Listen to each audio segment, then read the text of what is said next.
Hello সবাইকে, কেমন আছেন সবাই?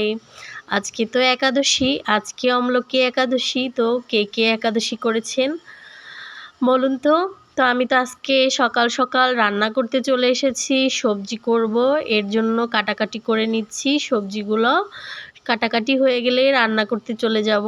অন্যদিন তো আরও সকালবেলা রান্না করি, কিন্তু আজকে একটু দেরি হয়ে গেছে রান্না করতে, কারণ আজকে বাচ্চাদের স্কুল নেই, তাই একটু আস্তে সুস্তেই রান্নাটা করছি।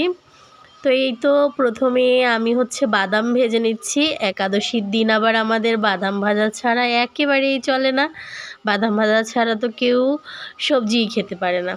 তো আমি বাদাম ভেজে নিচ্ছি। প্রথমে তেল দিয়ে তেলটা গরম করে তারপরে বাদামগুলো দিয়ে দিয়েছি। খুব বেশি একটা ভাজা লাগে না, তেলে এভাবে করে ভাজলে একটু লবণ দিয়ে দিয়েছি, এতে ভালো লাগবে খেতে। তো এই তো আমার বাদামগুলো ভাজা হয়ে গেছে, এবারে বাদামগুলো তুলে রাখবো। তো আমি তো সব কেটেই নিয়েছি, আগেই সাবু ভিজিয়ে রেখেছিলাম। আর এই তো ওই তেলের মধ্যে আমি দিয়ে দিয়েছিলাম গোটা এলাচ আর দারচিনি। এলাচ দারচিনিটা হয়ে গেলে এর মধ্যে ছোট ছোট করে কেটে রাখা আলু দিয়ে দেব, আর আলুগুলোকে ভালো করে ভেজে নেব।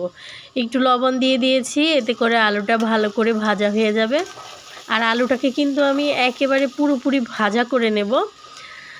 এই তো দিয়ে দিলাম কাঁচামরিচ, দিয়ে এভাবে ভেজে নিচ্ছি। তো এই তো আলুটা আমার ভাজা প্রায় হয়েই আসছে।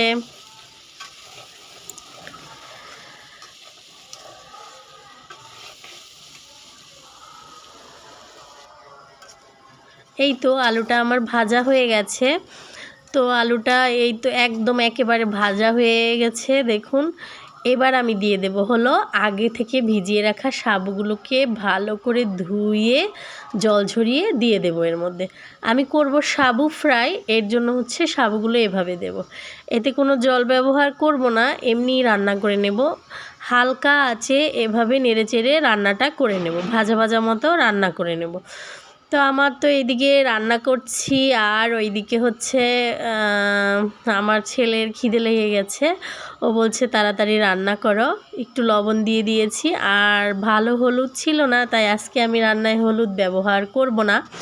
তো এই তো লবণ দিয়ে রান্না করে নিচ্ছি। লবণ দিয়ে আর একটু নাড়াচাড়া করে নিচ্ছি। আমার সাবুটা রান্না একদম হয়ে গেছে। এই যে সাবুটা ঠান্ডা হয়ে গেলে আর একটু ঝুরঝুরে মতো হয়ে যাবে। তো সাবুটাকে রেখে আবার কড়াইটা পরিষ্কার করে সবজি বসিয়ে দিয়েছি। সবজিতে এই তো মরিচ দিয়ে দিয়েছি, আর সবজিতে ছিল ফুলকপি, আলু আর মিষ্টি কুমড়। সব সবজি তো একাদশীর দিন খাওয়া যায় না, তাই এই সবজিগুলোই ছিল খাওয়ার মতো, এর জন্য দিয়ে দিলাম।